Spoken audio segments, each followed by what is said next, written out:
Ici Katie, alias Lady Special K, pour une autre entrevue Lounge Urbain. Aujourd'hui, je me retrouve avec Sheilane et Ingrid pour un événement vraiment très important pour nous. C'est la 2e édition du Dîner en blanc en Haïti qui va avoir lieu samedi le 15 novembre 2014 prochain. C'est un bel événement parce que c'est la 2e édition. Ça veut dire que ça continue. Tout à fait.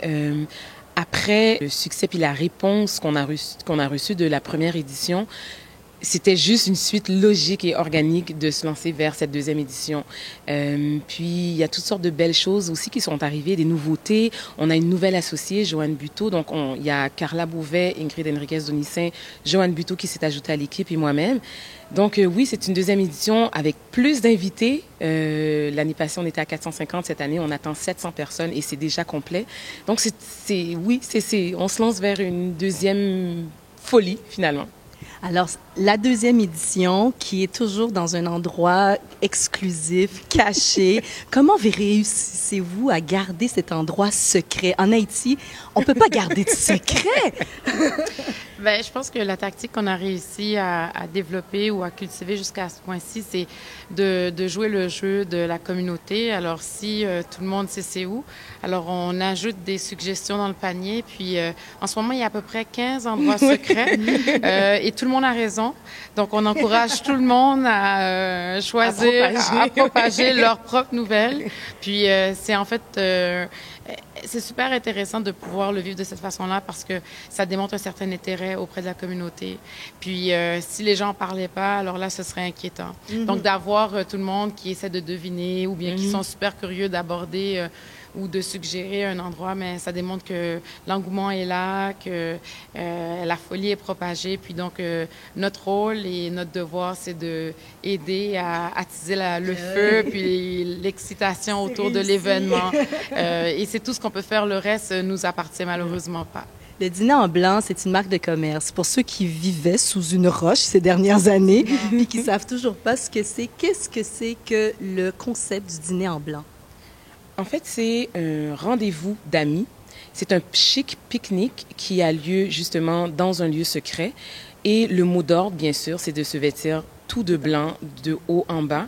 Et les gens se prêtent au jeu. C'est vraiment, les invités sont les acteurs de l'événement. C'est ce qui détermine la réussite, que tout le monde vienne avec leur repas, leur vaisselle, la vraie argenterie, les vrais verres de vin et de champagne, et qu'ils préparent tout ça avec soin, qu'ils se rendent au lieu de rendez-vous, donc dans les autobus nolisés en Haïti, ils se rendent à ces lieux-là et une fois vraiment près du lieu qu'on aura choisi, c'est à ce moment qu'est dévoilé justement où ça va se passer. C'est ça la magie. C'est vraiment ça. Mais l'autre moment magique aussi, c'est d'arriver sur le site puis de voir tous les gens s'organiser, c'est tout orchestré pour tout mettre en place. Donc, tous ces préparatifs-là, c'est là que ça se manifeste et que ça se concrétise. Alors, tu vois, l'entraide, toutes les valeurs, justement, du Dîner en blanc qui sont partagées, c'est là que ça se voit, que c'est vraiment palpable.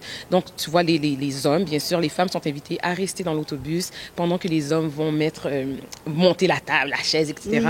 Ensuite, les femmes viennent et tout ensemble, de façon très collective, on assemble, on place les tables, les décorations. Il y a un accent aussi qui est mis aussi sur l'élégance, sur ce qu'on porte. Donc, il y a les concours d'élégance, concours d'art de la table. Il y a une petite compétition oui. Absolument. Au-delà de la compétition, il y a ce sentiment de pouvoir rassembler la diaspora, la communauté haïtienne, les amoureux de la Paire des Antilles sur un même point secret ensemble pendant quelques heures, puis de vivre ce que c'est d'avoir un sentiment de partage, de pouvoir manger ensemble, de pouvoir partager ensemble, de pouvoir décorer ensemble. Oui, de compétitionner, mais de le faire ensemble, dans l'harmonie, puis de pouvoir faire rayonner vraiment un sentiment de magie à travers une soirée du moment où le soleil est levé jusqu'à temps où il se couche, puis qu'il y a les étincelles qui sont allumées, un envolé de ballon, des feux, vraiment des feux de Bengale, la musique, les gens qui sont vraiment bien mis, qui sont sur leur 36 comme on sait, ou sur leur 31, tout dépendant d'où on vient. Puis vraiment de voir tout le monde assis ensemble puis de partager vraiment un savoureux moment vraiment spécial ensemble. Mais parlons-en de la diaspora, parce que vous êtes des enfants de la diaspora, tout comme moi. Oui. Pourquoi c'était si important pour vous de justement chapeauter un projet, un événement de cette envergure-là, mais en Haïti? Oui. Hein?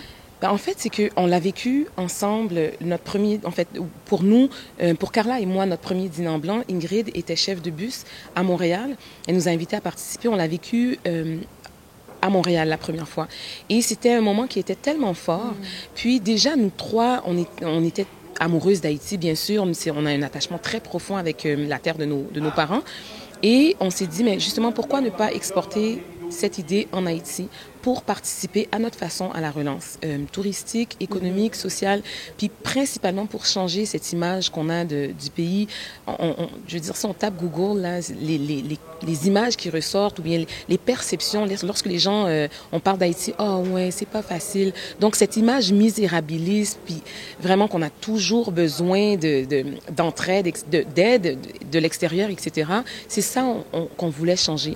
Et on pense que à travers le dîner en blanc, qui est un événement qui nous ressemble aussi, c'était notre petite touche, notre façon de contribuer à ça. Parlons-en justement de ce point de vue, de voir Haïti toujours sur ce jour misérabiliste, parce que on peut pas se le cacher. Il y a des gens qui disent c'est peut-être pas une si bonne idée d'organiser des événements aussi flamboyants en Haïti, qui a encore un peu de misère. Qu'est-ce que vous répondez à ça? Ben ça, moi, j'aurais le goût de répondre qu'effectivement, le but de l'exercice n'est pas d'éviter de noyer ces sujets-là ou ces thèmes ou ces réalités haïtiennes. Bien au contraire, c'est de, oui, assumer complètement mais les défis qu'ils peuvent avoir d'un point de vue politique ou même social, mais aussi de assumer et même d'amener à découvrir toutes les autres richesses et perles qu'Haïti peut contenir, au même titre que si on fait un comparatif ou un parallèle à Montréal. À Montréal, on pourrait s'acharner sur le sort que Hochelaga Maisonneuve a eu pendant un bon moment. Puis je pense que la raison pour laquelle plusieurs villes et pays aiment tisser des liens avec Montréal, le Québec et le Canada, c'est de justement découvrir tout le bassin de créativité, que ce soit au niveau gastronomique, au niveau artistique, que Montréal berce depuis plusieurs années. Je trouve qu'on peut, oui, s'acharner sur le mauvais pendant longtemps, mais il n'y a pas que ça en Haïti. Puis l'objectif du Dîner en blanc et de tout plein d'autres événements qui ont lieu en Haïti ont pour but de justement faire ressortir les talents, les perles, le savoir qu'Haïti a aujourd'hui et a eu depuis plusieurs années, de vraiment mettre ces images de l'avant versus les top 5 images que les médias détiennent depuis plusieurs années. C'est vraiment l'objectif qu'on souhaite un petit peu activer à travers cet événement-là. En tout cas, Haïti a définitivement la cote. Ça, on peut pas se le cacher. Comment on peut se faire inviter au Dîner en blanc? Moi, on m'a dit qu'il y avait un processus. Là. Il y a une tradition. Hein? Oui, en fait, ça vient justement de l'origine du Dîner en blanc qui, il y a 26 ans, c'était un groupe d'amis qui ont décidé d'investir un lieu public, puis de s'habiller chic, puis de se dire, nous, on veut profiter, puis célébrer notre amitié publiquement, puis de façon très chic, etc. Donc, c'est resté. Et ce sont les amis des organisateurs qui sont invités en première phase. Ensuite, ce sont les amis des amis. Fait qu'il faut se faire inviter. Oui. Le petit côté exclusif, et en fait, pas nécessairement exclusif, mais le petit côté familial, rassemblement, tricoté serré, là. Mais comment je peux me faire inviter? Tricoté serré? C'est qu'en troisième phase, il y a la liste d'attente aussi. Donc, s'il reste de la place, une fois que les amis et les amis des amis se sont inscrits, tous les gens qui veulent participer, qui veulent faire partie de tout ça, ils peuvent justement s'inscrire en liste d'attente. Puis, lorsque les places se libèrent, ils viennent. Puis là, pour samedi, le 15 novembre, qui est après-demain, genre. Fait que c'est déjà complet. C'est complet, oui. Fait que là, il va falloir qu'on reste aux aguets pour la 3e édition du déjà Dîner en blanc s'inscrire sur la liste d'attente. Déjà. Et comment qu'on fait ça? Il y a le site haiti.dinerenblanc.info. Et il y a la section inscription. On clique là-dessus, puis ça nous emmène justement sur la liste d'attente. Et l'année prochaine, dans le système, les gens reçoivent automatiquement cette invitation une fois que les places se libèrent. En tout cas, moi, j'ai vu le making-of de la première soirée. Là, c'est wow, vraiment renversant. Ça donne tellement le goût d'y être. Mon Dieu, j'ai envie de demander, est-ce qu'il y a beaucoup de Québécois, beaucoup de gens de la diaspora qui participent? Est-ce qu'ils répondent à l'appel? De façon étonnante, oui.